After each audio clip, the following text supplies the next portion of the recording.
what is up? Hey, Eric, how are you, man? Good. Welcome back to another exciting episode of the Penalty Box Live.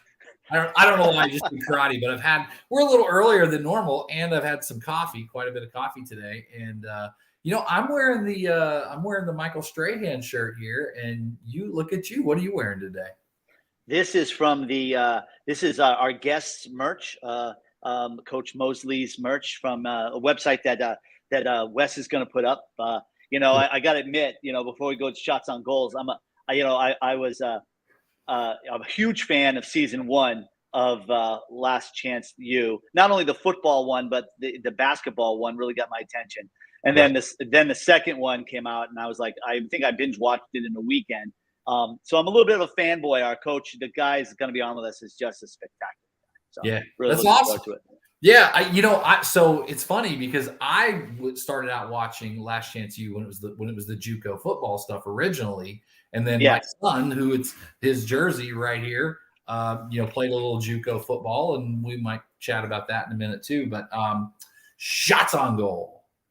Sure, I've got one. I've got actually two. Okay. I'll go first if you want. Yeah, go ahead. The Boston Bruins, 47-8-5. Crazy, right? It's crazy. I mean, they just keep finding ways to win, and the couple guys that they brought in on the trade deadline have already started to pay off dividends. What are your thoughts on them? Yeah, no, it's crazy, and I was shocked to learn that what's the goalie's name? Swayman. Yeah. Yes. How is this the first time ever that a Bruins goalie had a goal? There's only 9 in the history of the NHL. Well, 9. Just figure this. Right. Come on. Well, Jerry Cheevers used to be able to kick him out, but that was the 70s, So yeah. But exciting. No, all right. I asked you this question before, and I'm going to ask it again. Sure. Boston Bruins or the Boston Celtics, who wins a championship? And the last 2 times I've asked you, you said Celtics. Are you going to change today? No, because I'm not. Because the Bruins just seem to win the President's Cup a lot and then get knocked out in the first or second round. So I'm just going to go with the odds. I like Jason Tatum a lot. He even though he's got a short fuse the other night versus the Knicks, but I really do like him a lot. Yeah, that was coming off the heels of a pretty big win a couple of days earlier, and I don't know, I'd be curious to talk to Coach Mosley too about trap games, on the schedule. When the schedule comes out, do you look at it and go, that's a back-to-back where we know we've got to get up for this game, and then a day later or 2 days later we're playing the Knicks, and it's like, the mental side of sports is always very interesting to me. Sure. I've got a couple of shots on goal. What happens to Aaron Rodgers? Like the New York Jets. I just don't see him in a Jets uniform. And I know Brett Favre went. I just don't see that. I want to say I see him playing for the Raiders, and then I maybe want to see him just retire and just leave us all alone. But the guy's who knows in the tank. Well, he might go up to the 49ers need a quarterback. So, good point. Just in a personal note, I bought a toaster. What? I bought a toaster. I'm a bachelor, right? But a week ago, I'm like, man, a blueberry bagel with some blueberry cream cheese sounds really good.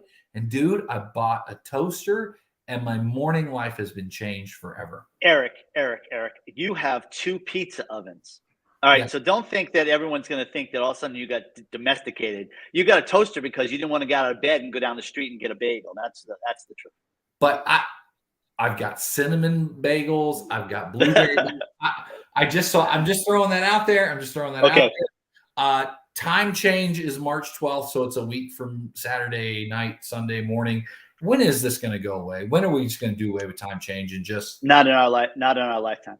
You don't think so? I can't stand it. Neither I love fall back. I hate spring forward. Can I get an amen on that? Amen. Speaking of time change, yes. It was about time that Major League Baseball put in a pitch clock. I love it. Thank you. I had that written down, and there's already been some issues in spring training with this. And what's your take on that? I love it. I think now, just like in basketball, when we're watching the shot clock, or in football, we're watching the clock, click the playoff. I think it's going to speed up the game. Again, I used to be a huge baseball fan when growing up, but I'd say, basketball and hockey are much more entertainment. Entertainment. So, right. Last shot on goal, I guess, question more than anything. Are the Bears, they're going to trade the number 1 pick? Because we've got combine stuff coming up this week. The draft's coming up, right after that. They're going to trade. They've announced they're going to take offers on it. What do you think happens? I think they trade it. They need some help. Justin Fields needs some help, Right. Do you think he's the answer at quarterback though? I don't think there's anyone in the draft that's any better than him. Right. True. So true that. Well, without I've got nothing else. So without further ado, would you like to introduce our guest and sure. We can ask him if they had a shot clock when he played back in college. Well, I'll tell you, like I said, I've been watching the Netflix special, and then I became kind of a fan of the coach. Just a couple stats. I mean, he's one of the most 50 most impactful coaches in JUCO basketball. Yeah. I think entering this season is his 11th or 12th season with the team he's with now, which he used to be a player of. And I think after doing the math, he is 239 and 58 now as he leads his team in the playoffs right now. And of course, in my opinion, the star of the Netflix docu-series, Emmy Award-winning docu-series, Last Chance U, Coach John Mosley. Hey, Coach. Hey. So you're now he's muted, Coach. You're muted there. Oh, okay. You're now. Do you actually get that Emmy Award? Like, do you have one in your office? No, they just got it. It's somewhere. I just know it happened. Well, I think they've said like there's a couple of EGOT winners. Like John Legend has an Emmy, a Grammy, a Tony, and an Oscar. Do you feel like that's in your future? Yeah, something like that. I'll take it, man. I'm still trying to get state coach of the year, so forget it. I'll just take the Emmy and I'll say, look what I got. Right. Good for you, man. I feel you. Well, Tim, kick it off. I know you got a million questions because you're fanboy. Yeah, I got a bunch of questions. All right. So I watched the video that someone made using special Steph Curry shoes. All right. Are you wearing them today? I'm not wearing them. I still have them in a box. There's this new culture, right, where shoes are valuable and people pay all this money for these shoes. So I'm gonna see what happens with it. I got them in this box. There's only 3 of them. Steph Curry had a pair, a fan won a pair, and I have a pair. And there's a few people say, oh, they're worth a lot. And there's some that said, man, I don't know what you can get for those. So we'll see. I got them. We'll see what happens. Well, maybe you could put an extension on your house or retirement plan. I love it. I love it. So what is your go-to shoe? Are you guys sponsored? Is your team sponsored by Nike or someone like that? Well, we got a pretty good deal with Nike right now. I mean, we had things on the table with Nike to do, with our school and our district. It's just hard to get any deals done. There's so much red tape. So nothing really got done, although Nike wanted to put something on the table. So we just get a deal. So we still at the bottom of the barrel, man. We still got to fundraise and do all that to get what we get, But nothing. I've gotten some exposure from Crocs. Crocs helped us out a little bit, and so we run around with Crocs when we're not on the court. Nice. Hey, I usually find some weird wonky stuff, right? And so when you were at the Masters University, was it called TMU? It was TMC, the Masters College. So we upgraded from college to university. Did you ever partake in apple pie night? Apple pie night. You know what? I think I was maybe too cool for that. Like, that was like, we were basketball players. That's like dormitory. That's. So did they have like the athletic dorm or because I looked it up and I saw all the dorms that were there. Yeah. And apparently apple pie night was kind of a big thing when you were back. Yeah, it was, but I stayed away from it. I stayed in Slight 2 years. Slight had the suite type dorms, and I kind of stayed away from it. I was too cool for all that. You know how it goes when you're an athlete. But that's interesting you brought that up, man. It was a long time ago, but I do remember apple pie night.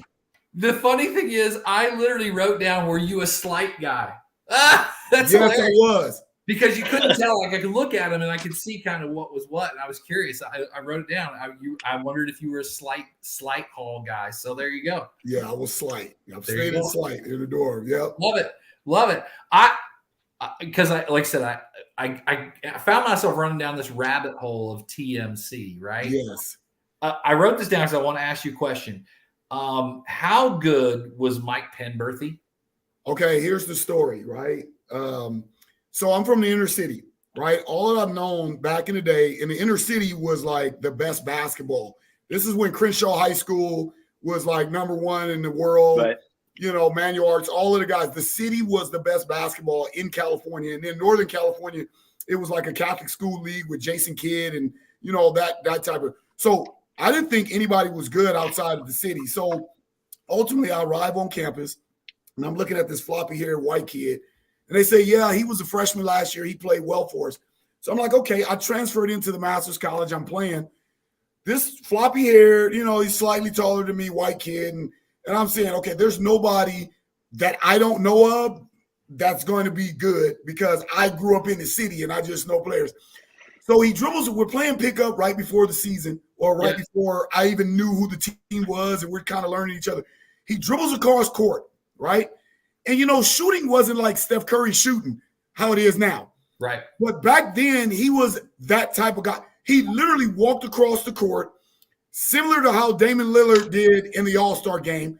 He dribbles across and he shoots a three. I'm like, that dude is something wrong with him. That's a selfish, bad shot. In my mind, that's a selfish, bad shot. And who would take that shot? The ball goes, boom, bucket. And I turn around and look. I'm like, man, that kid's crazy. Comes across again, shoots, boom, bucket. I'm like, wait a minute, does that exist? People shooting the ball like that? Right. So then I said, okay, fine. I'm going to get up in him and I'm going to guard him. So he lift fakes, goes by me, and he kind of smirks like, shh. Like, man, it's crazy. And he goes to the basket and he scores. And that was my introduction to, you know, white boys can play. You know. Well, I mean, did you know this guy? Did you know this guy? Yes. It was like a Larry Bird. And I was just listening to a show, and it was Magic talking about him and Larry Bird.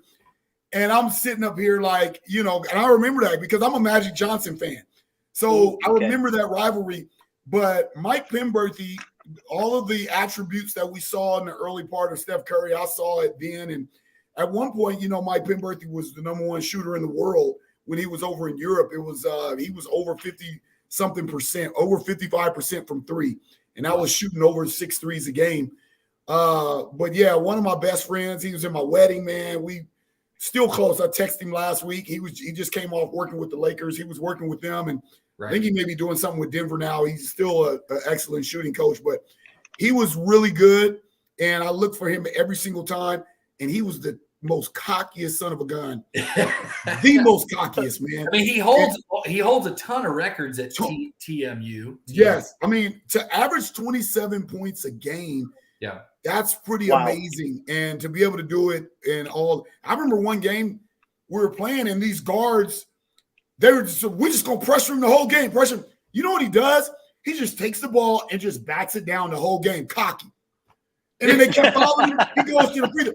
He had 30 or 40 points because they said, we're just going to pressure him. He wasn't fighting. He was like, okay, come pressure me. He wasn't going to try to dribble around him. He just kept dribbling. And they would reach, foul, free throws. And he literally had, I think it was like 31 that game. Just literally 3/4 of his shots were all free throws because they were trying to pressure him. And he said, I'm not going to try to dribble around you. I'll just back you down. So not to make this all about him, but in today's modern era, is he a guy that after his sophomore year, he's in the portal and he's at a Big Ten school playing the next year, or what? Yes. Well, I think he had his core family part. I think his grandfather founded the Master's College, and so the family was going to be there. And but yeah, I believe he got recruited by UCLA. Actually, UCLA wanted him to leave Master's College and go, but he stayed there, and I believe he had a biblical degree, and that was what he wanted to do. And he was truly convicted as a convicted believer, and I mean, he carried that on with the Lakers, man. And he shared stories with him being able to kind of have friendships with Shaq and Kobe because of they thought he was very interesting because he was so strong in his faith, which is hard to find, when you're a professional athlete, to be that strong and that disciplined in your faith. And they were very intrigued by that. So what came of that, who knows? But he would share stories that they were very intrigued by his discipline of faith. Yeah. Enough about him. Like, that's my guy. Yeah. It's funny because I started looking back at that team that you were on that went to the NAIA tournament, came to Tulsa where I live, played at the Mabee Center, and he was a guy. Obviously, all of his stats stick out, and so I was curious to be what your take is on him. And you know what? When the second I said his name, you kind of lit up, and it was kind of cool because that to kind of hear some of that is neat. It's always interesting how when we're younger and how teammates, whether it's sales, or it's owning a business like he does, or it's funny how you look back and how you were affected, transformed, grew, learned from those guys. And it's neat, but you perked up. It was kind of cool to see. That's my guy, man. Can I give you one more story? Yeah, no, we love it. Absolutely. Let me give you one more story. There was a rotation. Let me tell you, this is my guy. There was a rotation that we had. So at the end of the game, I think Cal State Bakersfield, they were number 1 in the country for Division II at the time. So at the end, there was a rotation where I rotated out and another guard rotated in, and that was the rotation that would finish that game. It was maybe like 3 or 4 minutes. It was a super close game.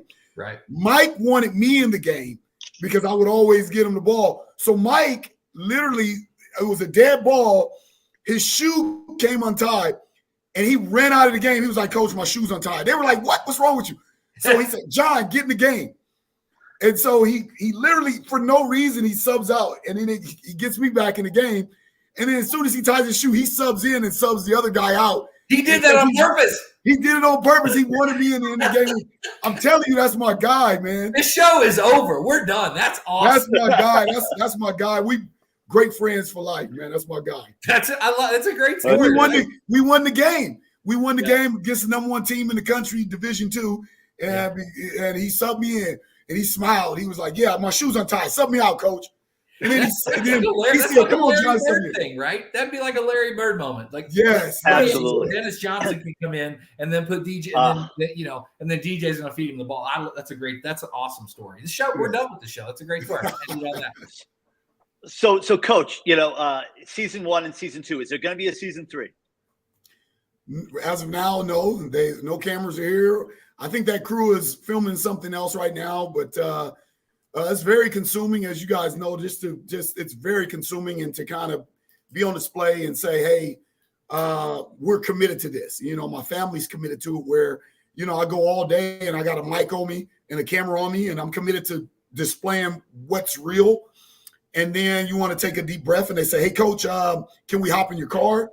Right. Can we mic your car up? And then can we go home with you?" And then have to call my wife and say, "Hey, they're coming." And she says, "No." And I'm like, "Come on, we gotta not be fake, but let's just be us, and let's be enthusiastic and make sure they know that the true essence of our family." So it's very consuming, but I don't believe there'll be a season 3.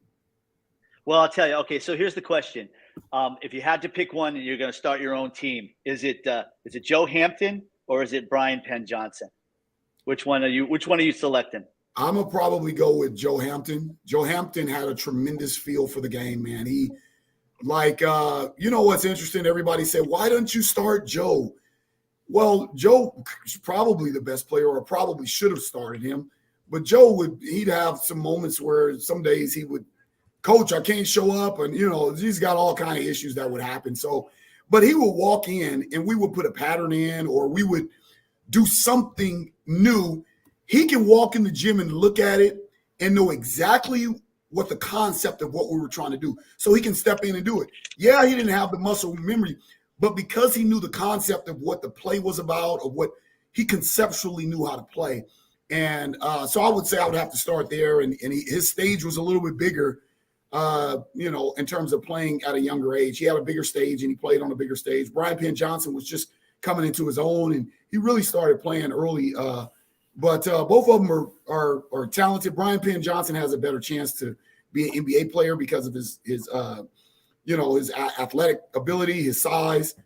Joe Hampton tore both knees. So, but I would say at the junior college level, I'll start with Joe Hampton.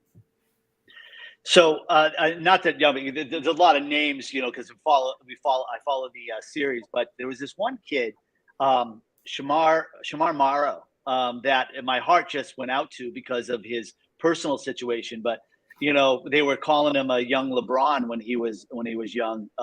Where is he? He's on your team now, right? Yeah, he's redshirt now. So, you know what? We just kind of took a pause and said, no, let's pause and let's work out some of these, because he came right in September, right when we started. So we kind of just threw him in, and we had all these things that he hadn't worked out in terms of gaining stability. And so we were going right back into this cycle of just come play, we use you, and then you figure it out next. And so he's got one more year, and I'm like, no, let's stop. Let's fix this. And let's make sure that, because he still doesn't have his diploma, and we still are, he has a portion of the GED done. And so I'm like, no, until we get that worked out, then I'm not just going to try to use you for basketball, because California Community College, we don't need that much to win.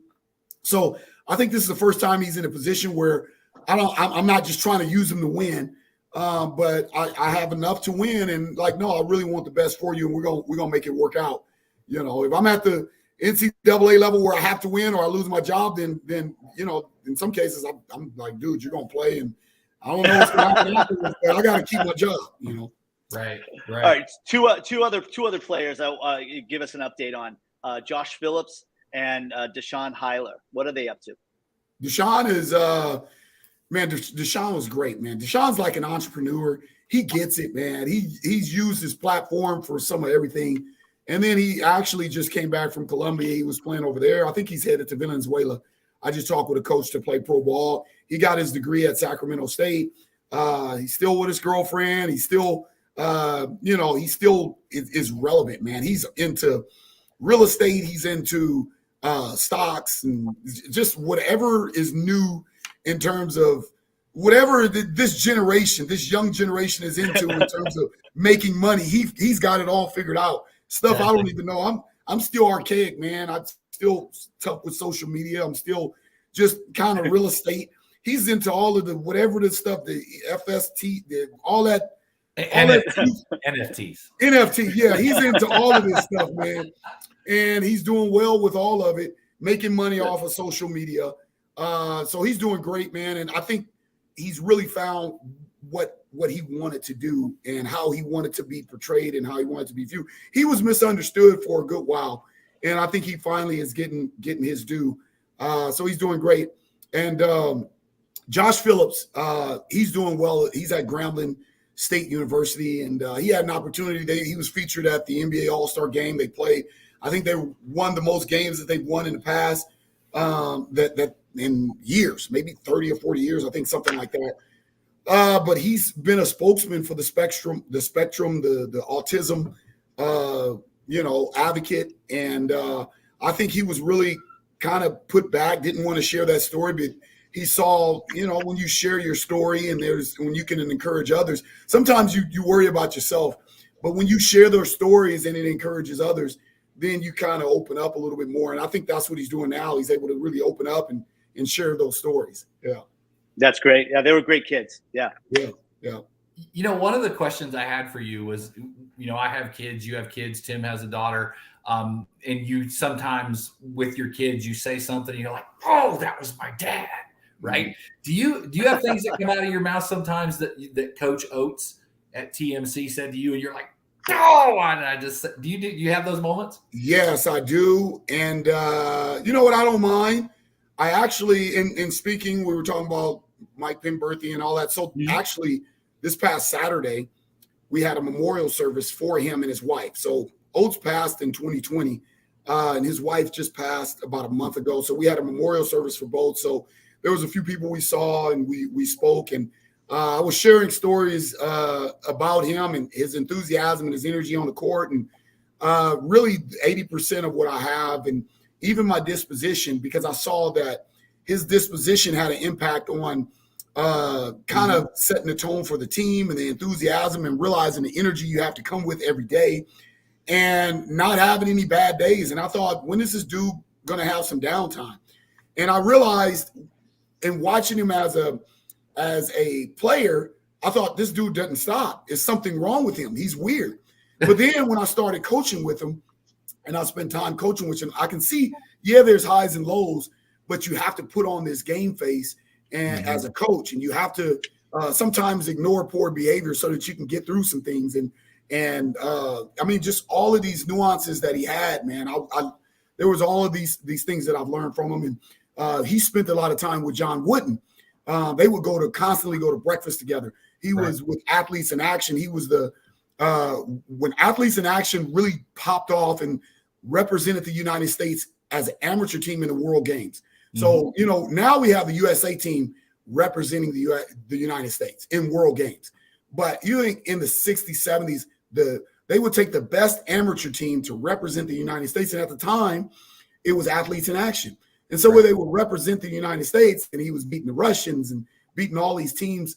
And John Wooden was the color commentator, and they become great friends during those times. And throughout those times, I got a chance to spend time with John Wooden. He would come to our practices, and it was like nothing. So I would go to breakfast with Wooden. I would only maybe get twice a year. Coach Oates used to get it maybe twice a month, 2 or 3 times a month. Go pick him up, take him to breakfast. And there's people auctioning it off. Like, hey, they would auction breakfasts to be with John Wooden for like $100,000. And I was like going for free and getting all these guys. So it was pretty amazing to have that and have that from my mentor. And I just take so many things from him. I still run the same offense. I run the UCLA high post offense. So that's like all I know, because I was with Bill Oates 2 years as a player. And then you talk about 8 years as a coach. So that's the total of 10 years. And then you run into here. That's all I know, man. So I'm still running the UCLA high post, and there's only a few of us. We were talking about it Saturday. David Campbell, who was with him at St. Mary's, we were talking about the high post offense. It's like myself, Lorenzo Romore at Pepperdine. I think Mark Goffreys was at UCLA with Jim Herrick ran it. There's like, it's a dinosaur offense, but I'm like the only guy that, one of the only guys that runs it still in the world, Coach, I had dinner with Tim in Kansas City a couple months ago, maybe a year ago now, whatever it is, and he actually paid me to have dinner with him, just so you know. So that's awesome. Was it in the 1,000K range or what? Oh yeah, no, he just bought my dinner. That's it. Oh, okay. He just paid for dinner. That's it. Yeah, it was McDonald's, but that's all. It's what he's worth, So yeah. Hey, Coach, I think that business and sports kind of reflect each other, And in one of the shows, you talked about this one player who would complain to you, they're not throwing me the ball. They're not throwing me the ball. And you're like, well, run to the place, keep running to the place, keep running to the place. So can you, and eventually they're going to throw you the ball, but at least, it's consistency. How do you think sports and those kind of lessons reflect in the business world? Yeah. I mean, I think the habits of what you do, you talked about sales. What's interesting is I worked so in between I got let go from a coaching job, and in between I was a headhunter, man. Man.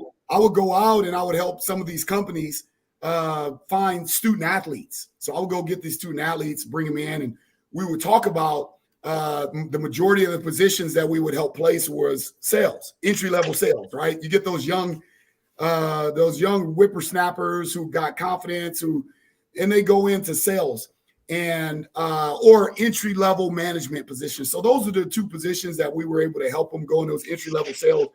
And for the most part, we would talk with those hiring managers, and they're talking about, hey, man, are they used to taking no's, or are they used to being able to have this positive energy? There's going to be a lot of no's out there. And just the same as when you keep running to that corner, we tell our guys, sprint to the corner, and I got it from Popovich. You sprint, and get to the corner. Yeah. What it does is it creates opportunities for everybody. So you may not get it, but it creates opportunities. So now there's more driving gaps to get to. And it's just the same as when you continue. Let's just say you go in there and somebody else may close the deal, but your pitch may have planted the seed, when we talk about in business. So you never know that pitch could plant the seed, and maybe another face, another packaged comes and closes the deal because you planted the true seed. So you never know how it goes. And if everybody, you kind of work together, we sharing the same message. And I tell the young man all the time, there's one young man, he is super talented. He's one of our point guards. He is very talented. And he can just play a certain way, and he's going to be successful by himself without us. But I keep telling him, I say, look, man, just add what we need from you so that we can all be successful. You can be successful doing that, but what happens when you play that way, it prevents the other guys from being successful. We need you to play this way because we all know what we're doing if you play this way that we've all packaged. And then within that, you do you within the package. I say you can do whatever you want within the package, but if you step outside of the package and you kind of do yourself, nobody else knows what to do. We're kind of standing around. It's like, well, what is that? I don't know what that is. But be as talented as you are within the system. It's just like in business, man. Be as talented as you are, but continue to share the message. Use your talents, your gifts to share the message. Don't go outside of the vision, but use those gifts and use your personality. You got a personality, whatever, but just share the message and the gift, share the vision with, the same vision with those gifts. There's a great question here along the same lines from Al Brown. Coach John, how do you manage individual personalities and maintain team culture? Which is kind of what you're talking about in some respects, right? Yeah. So how do you do that on the team? Yeah. Well, there's a lot of times I redirect discipline. So, and I just shared this with a player who was kind of confused with my communication style. And he kind of got offended. And I said, you know what, sometimes because I feel like you can handle it, I may direct discipline towards you, but I know maybe these individuals can't handle it, but they hear the message. And really that message is for them. But because you're a leader, and if I can go to my leaders and I can really kind of discipline my leaders and they can handle discipline, if they can handle criticism, and everybody else sees how our leaders handle criticism and how they respond to adversity and how they respond to it, then everybody else will fall in place and they see those examples. And I share that with my leaders on the team. I say, look, you got to let me coach you. I said, so you may do the smallest thing. Like, well, coach, man, I'm doing everything else, man. I said, look, you got to let me coach you because everybody's following you. And as they follow you and they see your response to me criticizing you or making you run for the smallest thing, they're going to all fall in line. And so that's one way that we handle it. Another way we handle it is some guys need more encouragement. And some guys need me to just kind of be sarcastic with them. And some guys, but that takes time. And it takes building a relationship and understanding each individual. And I think everybody appreciates that. Once you start getting into it, you get to the end. I got one kid, all I got to do is say, hey, man, this kid, he's all conference and whatever. And they're saying that we're just going to punk you because you're kind of skinny. He gets so pissed. And then that's a check. And he's motivated. And if I say that to another guy, he'll think I'm trying to say he's like, coach, don't believe in him. So I can't do it with that guy. Right. I have to say, look, man, we're going to win because you're going to do this, this, and this. So it's building a relationship. And I know I said it before, but the rules without relationship equals rebellion. You have to know, you got to know who you're working with. You have to know, if you're a leader, you have to know each individual. It's like your kids, man. You can't, really, it's just like your children. Yeah. You have more than one child. They're different. Yeah, they have the same DNA. So there's a core that's similar as a family. And there is a core that's similar in business because we all have this same vision. But each individual is different, just like our children. And you have to kind of motivate them and teach them the same way. I have two of my kids I don't have to tell them anything. They'll go and do their craft on their own. They'll work on their basketball skills. They'll work on, and then there's another one I have to say, okay, get up. Let's work on this. And what's crazy is that's the most talented one. The most talented one, I'm pushing. Kind of the least talented, but they're also good in their own right. They're kind of doing it on their own. So everybody is different, and you have to realize that. And I think that's the beauty of a great leader is to be able to differentiate. If you don't, and you just stay in this box and you don't branch out and try to handle each case individually, then I think you're gonna have some issues. Yeah. Speaking of children, your son Jackson, yeah, he's got some D1 and some D2 offers. Would you like to make an announcement on our show? So here's the thing. I've been in this business for 25 years, so I really don't mention. I told my son, you got to get out all the hats and put all the hats. I told my son, I want them to want you for what they've seen and what they know about you, not because, so-and-so's recruiting them, they're in our conference, we better. And I'm going to take that approach, and I'm going to see how it works. And I think it's working in the sense that those who are kind of falling off because they're not hearing any hype, and I don't overhype him, I just give enough. Like, I could have did all of that. Ball is life. We could have did all these videos and made him more than what he was. It's like, no, he's a good player. Everybody knows it. He competed against Bronny's team, and they were in the best conference in California now, which was Sierra Canyon and Harvard Westlake. I mean, we had 8 high major players, a Duke commit, a Notre Dame commit, all of these high-level players, Gonzaga commit, and he competed. And I shouldn't say it because they didn't want to mention, but he made first team. And so he's going to have some opportunities, but I don't want anybody to recruit him because they hear someone else is recruiting. If I threw out a couple names and everybody, oh my gosh, we need to be recruiting him. And I really don't want that for him. We really want the ones who sincerely know. So just between the 3 of us and Wes, like, who are some of those schools? So we got 2 Big West Conference. So he's like, so anyway, here they are. Well, so we've got a question over here from my friend Bart. Coach, how hard is the recruiting process for recruits that are trying to make it out of the JUCO level? And that's got to be, I mean, you don't want them there for 3 years, right? I mean, you like, what's your thought process regarding that question? It's really hard. That's why I share with these guys, the most important thing is to win. So the bigger the platform, the longer we win, the more the coaches will see you. We can sell you. We say, look, man, we were in the Final Four. I don't know what you're looking at, but we were in the Final Four. This kid got us there. That's very important. But it's really hard because the transfer portal is what college coaches are looking at first. Right. And then they actually jump to the prep schools. They're looking at prep schools, and then they come junior college and then high school. Unless you're a 5-star, 4-star at a high school, is really tough. And I think with the less personalized recruiting is not happening anymore. Everybody's looking at recruiting through social media. So who has the best social media platform is getting recruited more instead of the old school. Let me go in the gym and watch these young men play.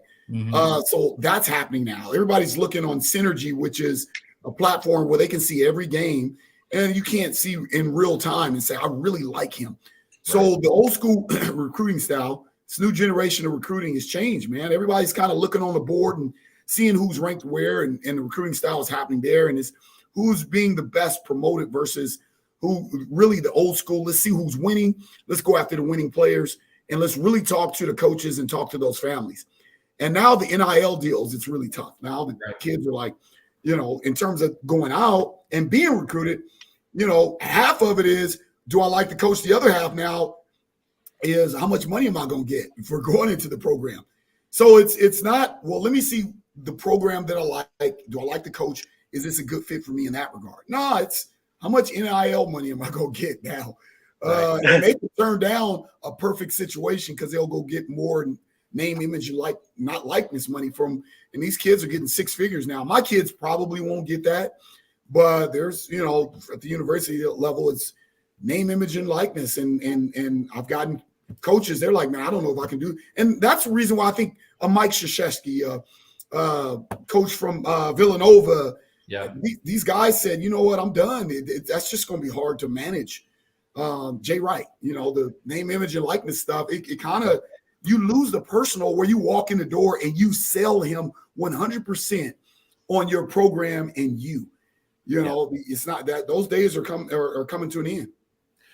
Fun fact, we had to give Wes an NIL deal to do the show through McDonald's, and he's very happy about it. So I found a quote from you, and I want to ask you about one word in this quote, and I'll talk about it first so you can think about it. But you said, if they do the things they're supposed to do, the Lord will bless each and every one of those young men who made a reasonable commitment.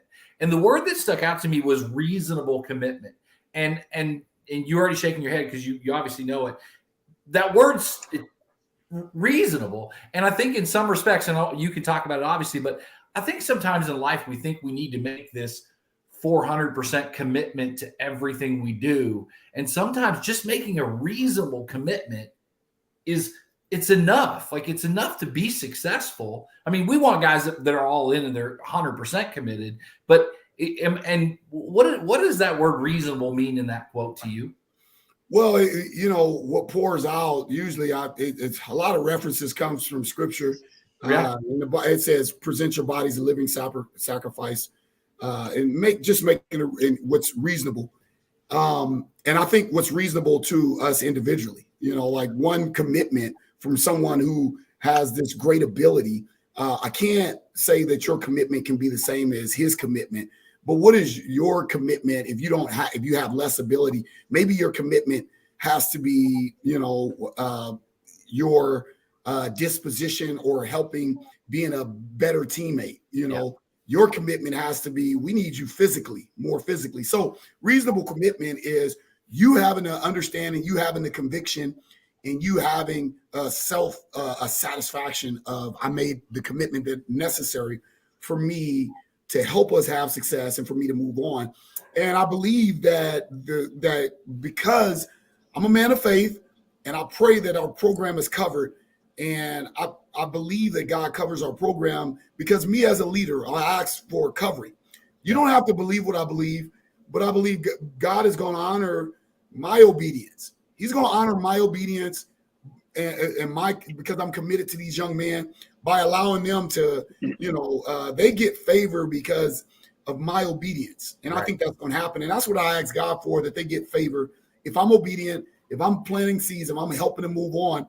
And what happens with that is because I'm obedient and they see my example and they see my lifestyle and they see what, my faith has done for me, that they'll be blessed and they'll move on and they'll have success. And they'll say, man, because of the things and the foundation that coach had, it helped me foundationally move forward. Yeah. And I think God uses that to help plant seeds in their heart as well, that they allow them to have success because I'm obedient and I plant those seeds of obedience in their lives as well. And so I think if they make that reasonable commitment and they don't push away from the things that I'm trying to establish, right. and I mean, in terms of commitment, if they don't push away and fight against, and when I talk about reasonable commitment, if they don't fight against what we're trying to teach them, then I believe that they'll be blessed with opportunities. And so far it's been good. Yeah. How many of those kids you think, 5-10 years from now are going to be talking to their kid and they're like, oh, Coach Mosley said that to me. And, because I love that. That's perfect answer. I wondered, I thought the reasonable commitment was a biblical thing, and I love that. So that's awesome. Yeah. Your in your signature on your email is first Peter 4:10. Can you tell us why and what that means to you? Yeah, I just believe that, just being able to serve. You know what? When I went to Brazil, man, I had the opportunity to just serve, and I don't want to sound selfish, but the satisfaction and the fulfillment of being able to serve others and see others do well. I was fortunate enough that I had my father in my life. He passed in my early 20s, but man, I just saw his service and I saw how he was with especially young men, with myself. My introduction wasn't in sports. I remember my introduction was, he said, we were super young. I was like 7 or something. And he started Cub Scouts, right? Yeah. That's old school, man. Nobody does Cub Scouts. Right. You know what I'm saying? It was an inner city Cub Scouts. And we're like one of the only chapters in the inner city Cub Scouts. And then from that, because he was a Cub Scout starter or leader, he would get things sent to him. Hey, you guys can be a part of this and that. And then, so the Pop Warner information comes across his table and he gets us all into Pop Warner. And I was pretty good. And then all of a sudden it was basketball came across and it kind of stuck to basketball and he got me into that. And he was always, I was sharing a story where the guys from high school, man, would come over to my house. My house was 5 minutes away. We walked home. As soon as he see us walk through the door, he could be sitting there. He'd pop up and he'd go make some popcorn. And we got this big bowl of popcorn. He cut up, this is Saturday. He said, I did this in the Army, and he would cut up potatoes. He would sit there and get a bag of potatoes, and sit and watch. He would stack TVs. So we didn't have, remember, that's old school picture in picture, right? Picture in picture. Or he didn't have a remote where he can change the channel. So my dad would have a radio. He would have Vin Scully. He's got Vin Scully on the ground, a radio. He would have football and then another TV stacked on top of it. He would have 3 games going on. Love it. And he would be cutting up potatoes with a newspaper on the floor, cutting the potatoes up. He would cut them up and he would fry them, and all my friends would come over. And it was like all of the guys loved my dad. They got this energy from him. He was so positive. He really did a disservice to me because I thought I was the greatest thing ever. I thought I was going to be the president of the United States. I thought I was going to be the next Magic Johnson. He made me believe I could do anything and I was going to be everything. And it was a harsh dose of reality when you start to live out these things and you think you're great and you get slapped across your face and you realize that you're not Michael Jordan. You realize that you're not those things, but then you had to get comfortable with who you are. I was always comfortable and I found my way. And so I want to give that to some of these other young men in terms of serving. And then ultimately, man, being able to serve in that way. I love to see people successful. I love to see people. My dad used to celebrate me. I wish he was here today. I used to be so embarrassed when he was at games. He was the loudest, and he would cheer when the bucket goes in. He would, ooh, he was the loudest. I mean, he was that guy before. Like right now, we have obnoxious fans, and he was an obnoxious fan, unnecessarily obnoxious fan that everybody wants now. We want to be celebrated now, and he was that guy. And so I get that service from him, and ultimately that serving others is kind of planted in my heart. And what else do we get after I've accomplished? I've gotten Coach of the Year. I have a sense of satisfaction. I'm comfortable with my accomplishments now. I'm not going to the NBA. I'm not. Whatever happens, if I move up as a coach, that's great. But I'm not. I have a chip on my shoulder because I still want to win. I still feel like you need credit, and but I'm not pursuing. I want to see others have success. Yeah. And I enjoy that. I enjoy seeing others have success, and I enjoy seeing others when they come with those eyes and they have those eyes of disappointment, and like they're walking through the door as if okay, he's gonna disappoint me too, and I'm like, no, man, we're gonna win. We're gonna get you out. Stop pouting. Stop complaining. Respond. Yeah. Let's go. Get out. Get rich. Get property. Get your degree. You can have all these things in life. It's not that hard. It's just responding to adversity, and being able to respond to situations daily. And life is high and low. Stop being too happy when things are high. When you get a dunk, just because you get a dunk, stop over celebrating. And they're 20 years old. Yeah, right. They're 20. I've got 2 questions left for you because we don't want to take up too much of your time. This is a greatest basketball player you ever played with and greatest basketball player you ever saw. So that's a good question. And we can't say Penberthy because, we've already talked about him too much. So. I mean, I played with Penn. He was great. So the greatest, I'm going to tell you something, the greatest basketball player I've played against, like consistently, this was during my time, was probably Harold Miner. Really? In terms of playing pickup against him and with him, I was just like, I just didn't. Some of the other guys I played against, I remember playing against Kevin Ollie. He was at Crenshaw when I was at Washington, and it was like he was good, but it wasn't like an overly feared. But Harold Miner was so like, this is high school. Like you see him in the NBA, and it didn't work out like it should. But we're talking about high school, a 6'6", 6'5" freak athlete who's physically a man-child in high school, dominant, quick, hang time, float in the air. You couldn't contest the shot. Man, I remember playing against Harold Miner. We go pick up, and it was just nothing you can actually do with him. It was nothing you could do with him. So I would have to say Harold Miner, man, in terms of my day and my age and playing with him. And you guys, guys mature. And they move on and they play. Some guys were kind of okay, and then they end up being superstars. And some guys were superstars, and they kind of dropped off a little bit. Harold Miner was one of those guys that was supposed to be Baby Jordan. He was the next Michael Jordan. Right. And he had a great career at USC playing against him. And it was just like I couldn't do anything with him playing against him in pickup or anything like that. So if you talk about a guard, there was a guard named Craig Smith that I played in junior college. Okay. He might have been from the air. He ended up going to Drake University. He's the only guy, and I always prided myself on defense. He ended up going to Drake University, but he scored. I played him 3 times. Played at Compton College when I was at junior college. Scored like 30 every time.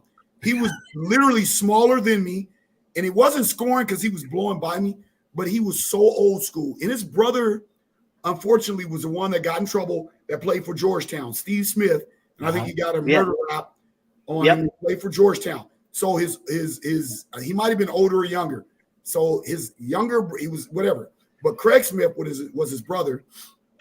The dude, I couldn't, because he would go and post me up. Like he was 5'9" and would post me up.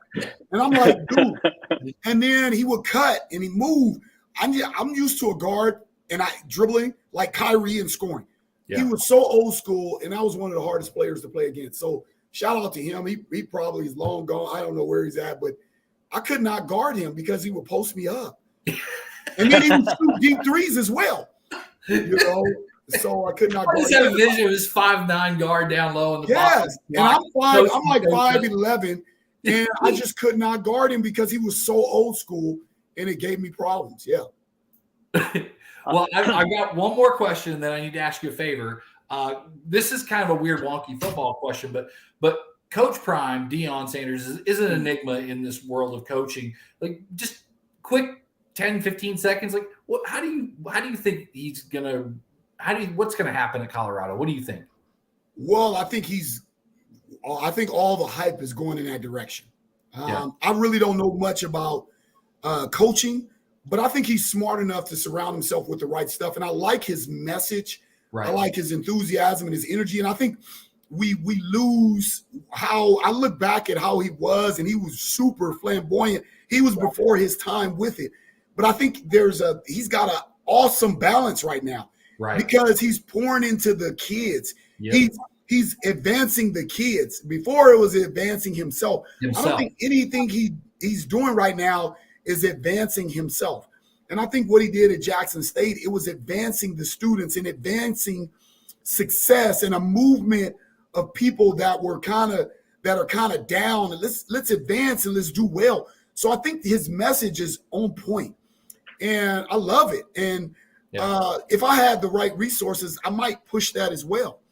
But I just don't have the resources to kind of push that media, kind of push that narrative. So I don't have the resources to do that.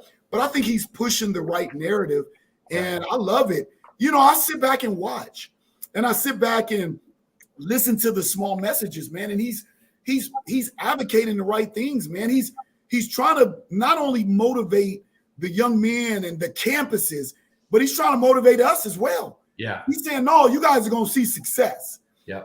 Because we all need, and it's like a movement that's awesome. So the old Prime, in terms of self-promotion, that's not him. Right. It's really not him. And I think we may be stuck in that and think it's self-promotion like it used to be. Yeah. Which was fine because it was about him. It's about my performance. Now he's like, I want to see everybody successful. I want to see you move forward. All of those messages, man, that you saw when he was at Jackson State and what you see now, he's trying to grow he's trying to grow greatness. Yeah. And I love it. I love it. Me too. I'm going to ask Coach for a favor here in a minute, but Tim, you got a couple more questions, I'm sure. Yeah, I got one. You know, it's funny. I watched when LeBron broke Kareem's scoring record and the press conference after, and I've seen TikToks with Michael Jordan and people asking him, you know, are you the greatest ever? And he deflects, right? And I have an opinion on that, of course. But my last question is, who's your Mount Rushmore of the NBA? Well, I'm going with Jordan. I'm going with Jordan. I got 4. Jordan, Magic. Wow, man, I probably got 5. Well, let's hear now. I got Jordan. I'm going to go with Jordan and Magic. because Magic was my idol, and all I thought about was assist. We'll go with Jordan because I tried to change my game, and then I didn't realize that I wasn't him, and I wasted time trying to do all of this stuff. I wasted a lot of time trying to learn that. Yeah, trying to do all this hang time stuff. I'm gonna have to say I'm gonna go with, because he was the coldest, man. Just like overall, I'm gonna go with what you got in the background, Bird. No, he was gonna say Bird. I heard him say it. I'm gonna have to say Bird. I'm gonna have to put LeBron in there because of his just the sustainability and what he's accomplished. And then and then Damon Smith, 5'9". Yeah. I'm gonna have to say I'm gonna have to put Kareem Abdul-Jabbar. Some of the early guys I didn't get a chance to watch, but I have to put Kareem in there because my dad said he was the greatest, and my dad said he was the greatest. So I'm gonna have to say it: Kareem, Magic, Jordan, and Bird and LeBron. So I'm gonna have to give you 5. Yeah. Well, I'll tell you, I'm surprised you didn't say Kobe, because he was a killer as well. But the fact that LeBron. Yeah. See, he's like, how did I forget Kobe? Yeah. All right, that's Kobe. Coach, here's my favor I need from you, Wes. Okay. Before you do this, Wes, can you jump up here real quick? Can you? That was He didn't know how to use it. He's new. Wes, what I'd like to do is, Coach was talking about, you were talking about running to the spot, right? Or running to the shot. Is that what you're talking about? Yeah. Wes, can we go full screen with these two? Coach, can we pretend that he's not getting to the spot quick enough? And will you yell at him? I want to get this on video where we've got Coach Mosley yelling at Tim to run his ass to the spot. Yeah. That's hurtful. And I'd like to, and have Coach make Tim cry a little bit would be nice. So, and then we'll come back on and wrap this up. But Wes, pull us off. I'd like to see Coach yell at Tim a little bit. Thanks, Eric. Bro, you don't understand. Bro, you don't understand. That's a scholarship in the corner. Get to the corner. You're crowding the floor. Make sure you get to the corner to create opportunities for others. It's not just about you. It's not about you and where you want to be. You're crowding the space for everybody else. Make sure you get to the corner, get to your spot, and it helps other people be successful. It's not about you. You feel comfortable here. We feel comfortable with you there. It makes us all comfortable if you can get there, bro. It's money on the table if you can get there. You look at Popovich. You look at Danny Green. You look at Ginobili. All them dudes got to the corner, and they was champs. Make sure you get to the corner, bro. It's not about you. And I'm telling you, at the next level, it's going to help your success as well. You go watch a college game. You watch how they get to the corner. Come on, dog. Let's get money. Let's get paid. Coach, they don't throw me the ball. I'm sorry. Well done. Oh, that was even better than I could even ask. So that was awesome. Thank you. I know so my son played a little JUCO football, went to Oklahoma State, went to a junior college, and then went on to the University of Albany. And I know I know he's a huge fan of yours and of the show, and so I'm sure that meant the world to him. So that was so awesome. That was awesome. Wes, you got any questions for Mr. Mosley? Nope. Just thanks for the inspiration and being on the show, Coach. No, absolutely, man. Anytime, y'all just hit me up. Before he gets out of here, where can we find you? Where I know we've got the link to buy some merch. Where else? Yeah, CoachJohnMosley.com. You can always hit me there, and you got I'm on Instagram, John Mosley, Coach John Mosley. On Instagram. So, I mean, hey, now I can say, hey, just Google me now. I can say Google me. I'm on Google. But I like the shirt. He's got that shirt on. We got a Coach Mosley collection from Dig Apparel, which Dig stands for the acronym for Delight in God's Grace, man. So he's got the Coach Mosley apparel. And, I'm not trying to get rich, but a lot of people ask for just product and just, hey, have something in memory of the show and to show their support. And so we put together that package, the Coach Mosley collection. I will have something. We'll have a book. I do some speaking after the season. I do get a chance to get out and do some motivational speaking. And we'll have, I think in about 6 months, we'll have a book launched here with a couple chapters talking about the misunderstood athlete and how we can get through, and not only the athlete, but just those that are misunderstood and, corporate America. And, it'll be a book that can kind of help us through some of our leadership styles. Because a lot of people ask me questions and I'll throw it out, and it's hard to kind of understand. Number one, I think you got to have a feel as well and a spirit of discernment. And so maybe I can kind of map out some of that in that book. So Coach Mosley, CoachJohnMosley.com. You can probably get anything there and you can navigate through that way and just send a message or shoot an email through that, and we'll get that and we'll follow up with anything you guys need. Awesome. That's wonderful. Hey, Eric, can you explain to him the frozen hand before we leave? And Coach, I'm going to send you an email after. I want to get your mailing address, okay? Well, Coach, we always wrap this up. What happens is I think Wes is a bit of a jokester, but we used to just wrap this up like we'll see you all next week, and then it would take about 34 seconds for Wes to like turn this thing off. So we just like, we'll see you next week. Coach, where you at? Coach, come on. There we go.